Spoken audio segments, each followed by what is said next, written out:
Welcome to the Phone Transformer YouTube channel.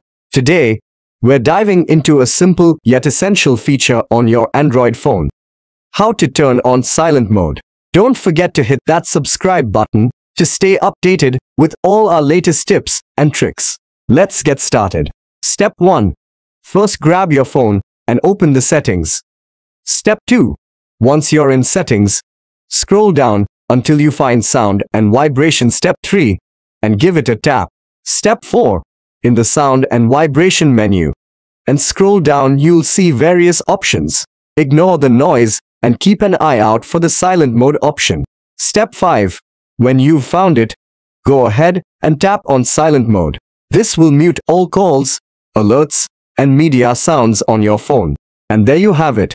You've successfully enabled silent mode on your Android phone. Now you can enjoy some peace and quiet whenever you need it.